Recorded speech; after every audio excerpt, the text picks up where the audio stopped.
प्रिय दर्शकों, जय माता दी।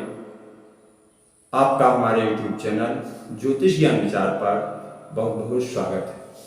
साथियों, आज हम अपने मासिक राशिफल के इस कार्यक्रम में मीन राशि के जातकों के लिए सितंबर महीने का राशिफल लेकर उपस्थित हैं। आप लोग अंत तक हमारा वीडियो देखें, हमारे चैनल को सब्सक्राइब करें और वीडियो को लाइक करें। साथियों, इससे पहले कि राशिफल की बात करें, एक नजर डालते हैं ग्रहों की गोचर स्थिति पर। सितंबर महीने में सूर्यदेव 17 सितंबर को अपनी सिंह राशि से कन्या राशि में प्रवेश करेंगे। 17 सितंबर तक वे सिंह राशि पर ही रहेंगे। मंगल देव का गोचर कन्या राशि पर पूरे महीने के लिए होगा और मंगल देव 24 तारीख को अस्त हो जाएंगे। बुध देव का गोचर सिंह राशि पर पूरे महीने होगा, लेकिन 16 सितंबर से ये मार्गी हो जाएंगे और उससे पहले ये वक्री गति से गोचर कर रहे हैं। देवगुरु बृहस्पति मेष राशि पर हैं, जो 4 सितंबर से वक्री हो रहे हैं। शुक्र देव कर्क राशि पर गोचर कर रहे हैं। इनका गोचर कर्क राशि पर पूरे महीने होगा और शुक्रदेव भी 4 सितंबर से मार्गी हो जाएंगे। शनिदेव का गोचर अपनी ही राशि कुंभ पर हो रहा है और शनिदेव भी बकरी है। राहु देव का गोचर मेष राशि पर देवगुरु बृहस्पति के साथ हो रहा है और केतु का गोचर तुला राशि में हो रहा है। तो साथियों, ये ग्रहों की स्थिति है। कई ग्रह सितंबर में वक्री हैं और इस प्रकार अब हम आगे देखते हैं कि इन ग्रहों का मीन राशि के जातकों पर क्या प्रभाव पड़ने वाला है।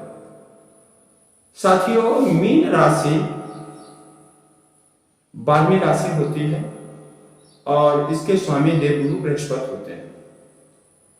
जब हम राशि कुंडली बनाते हैं तो राशि जो है वही लग्न होती है और जो राशि का स्वामी है वही लग्न का स्वामी होता है। तो देवगुरु बृहस्पति जो है मेष राशि पर अपनी यानी मित्र राशि पर विराजमान है और आपकी कुंडली में द्वितीय भाव में। तो लग्नेश का धन भाव में होना ये समानता शुभ फलकारक होता है। साथ में राहु के होने से कुछ शंकाएं, कुछ मिसअंडरस्टैंडिंग की पोजीशन इस तरीके की होती है, तो इस चीज से आपको बचना है। अब बात करते हैं स्वास्थ्य की। तो चूंकि राशि स्वामी लग्न स्वामी जो है देवगुरु बृहस्पति हैं और वो द्वितीय भाव में। मित्रों, ज्योतिष में द्वितीय भाव घर, कुटुंब, परिवार का होता है, धन का होता है।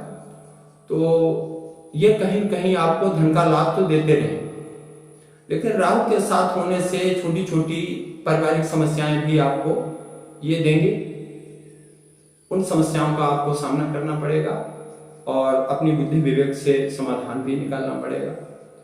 तो 17 तारीख के बाद में सूर्यदेव जो है वो षष्टमेश होकर के सप्तम भाव में पहुंच जाएंगे और षष्टमेश की लग्न पे दृष्टि होने से आपके स्वास्थ्य में कहीं कहीं विकार होने की संभावना रहेगी, क्योंकि लग्नेश राहु के साथ हैं और षष्टमेश की पूर्ण दृष्टि होगी। षष्टमेश सूर्य, तो आप समझ लें सूर्य ज्वर, ताप, सरदर्द वगैरह देने वाला ग्रह होता है और राहु जो है वो संक्रामक रोगों को जन्म देता है। तो आपको सर्दी, जुकाम, बुखार इन चीजों से थोड़ा सतर्क रहना होगा, लेकिन विशेष समस्या 17 सितंबर के बाद हो सकती है। बाकी स्वास्थ्य आपका अच्छा रहेगा। धन स्थान की बात अगर करें तो देवगुरु बृहस्पति बैठे हैं लेकिन राहु विराजमान है, तो बता चुके हैं कि धन आपके पास आता रहेगा, लेकिन राहु की वजह से कहीं ना कहीं कुछ हल्की फुल्की समस्याओं का सामना भी आपको करना पड़ सकता है। इसके बाद महत्वपूर्ण भाव होता है कुंडली का चतुर्थ भाव, जिसे हम सुख भाव बोलते हैं और जिससे हम भूमि, भवन, वाहन, माता आदि का विचार करते हैं। तो मित्रों, चतुर्थ भाव के स्वामी आपकी कुंडली में बन रहे हैं बुधदेव, और बुधदेव पूरे महीने आपकी कुंडली में षष्ठम भाव यानी छठा भाव जो रोग ऋण का होता है उसमें विराजमान है। तो कहीं ना कहीं भूमि भवन संबंधी मामलों में आपको परेशानी का सामना करना पड़ सकता है। इसलिए हमारी आपको परामर्श है कि आप सितंबर के महीने में कोई नया वाहन ना खरीदें। हो सके तो भूमि भवन के मामले भी कुछ समय के लिए आप स्थगित कर दें, अच्छा रहेगा। माता का स्वास्थ्य थोड़ा ध्यान दें, क्योंकि चतुर्थ भाव माता का भी होता है और माता का स्वास्थ्य खराब हो सकता है। अब बात करते हैं पंचम भाव की। साथियों, पंचम भाव कुंडली में संतान का होता है, मित्र का होता है, बुद्धि विद्या का होता है। पंचम भाव में आपके पंचम भाव के स्वामी तो चंद्रमा है।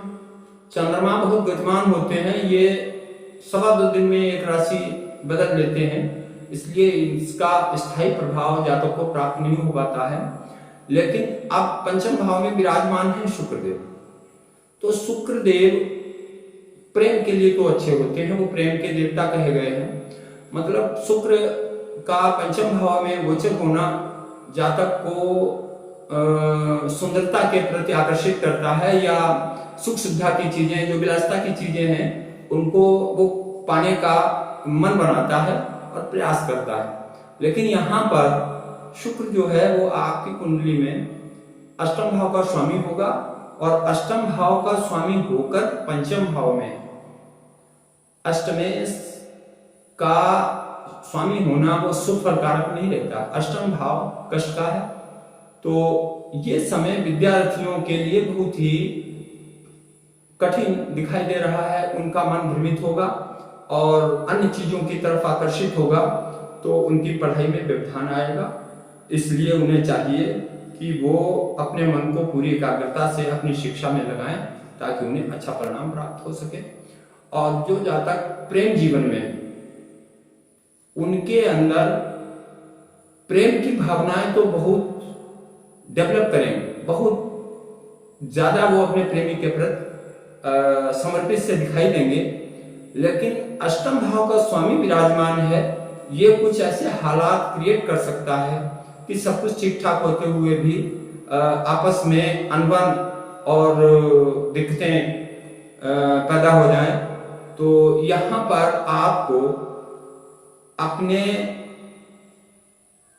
पार्टनर पर कोई प्रेशर देके अपनी बात को नहीं मनवाना है, जिद नहीं करनी और जल्दबाजी नहीं करनी है। अगर आप ऐसा करते हैं तो सब कुछ ठीक ठाक रहेगा। और संतान के लिए, चूंकि संतान का भी भाव है, तो संतान को शुक्र जो है वो सुख सुविधा का साधन जरूर प्रदान करेगा, ऐसा दिखाई दे रहा है। इसके बाद बात करते हैं छठे भाव की। अगर तो छठे भाव में 17 सितंबर तक षष्ठ में सूर्य क्षेत्रीय होकर विराजमान है। ये आपके शत्रुओं का दमन करेंगे, आपके रोग और ऋण को नियंत्रित रखेंगे। और बुध देव का गोचर भी छठे भाव में हो रहा है।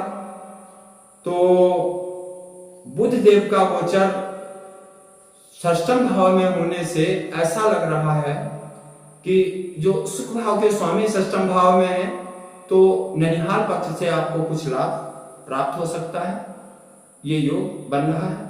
सप्तम भाव व्यापार का होता है, और सप्तम भाव में आपके मंगल विराजमान है।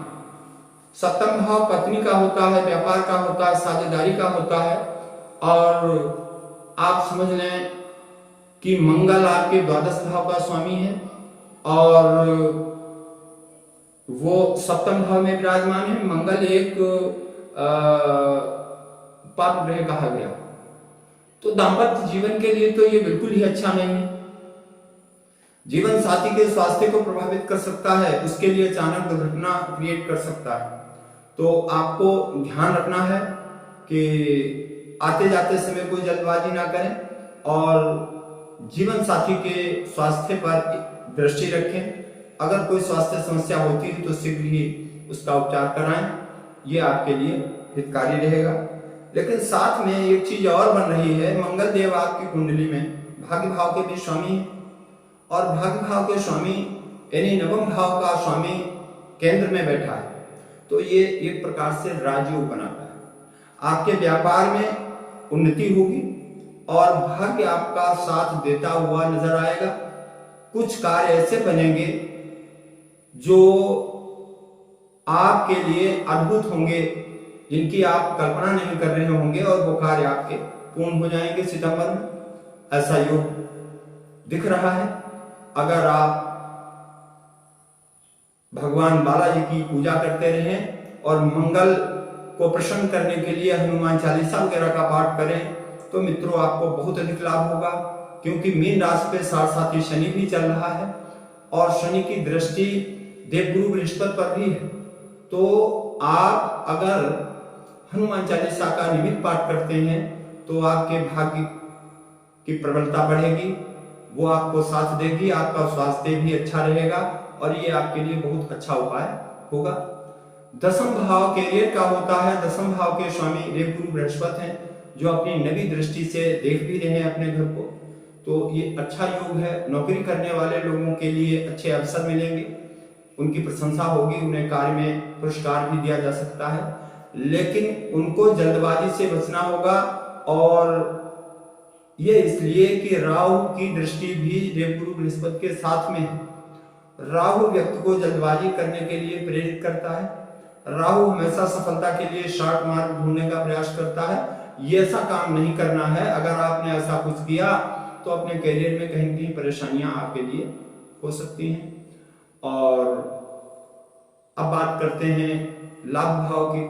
तो लाभ भाव के स्वामी शनिदेव हैं, जो अपनी ही राशि कुंभ पर व्यय भाव में बैठे हुए हैं। ऐसा लग रहा है कि विदेशी संबंधों से तो आपको लाभ होने के योग हैं और जरूर होगा, लेकिन आपको लाभ के लिए भाग दौड़ बहुत ज्यादा करनी पड़ेगी। और उपाय बता ही चुके हैं कि आप हनुमान चालीसा का नियमित पाठ करें और देवगुरु बृहस्पति की उपासना करें तो सब कुछ ठीक होगा। इसी के साथ हम अपना ये वीडियो पूरा करते हैं, फिर मिलेंगे। जय माता दी।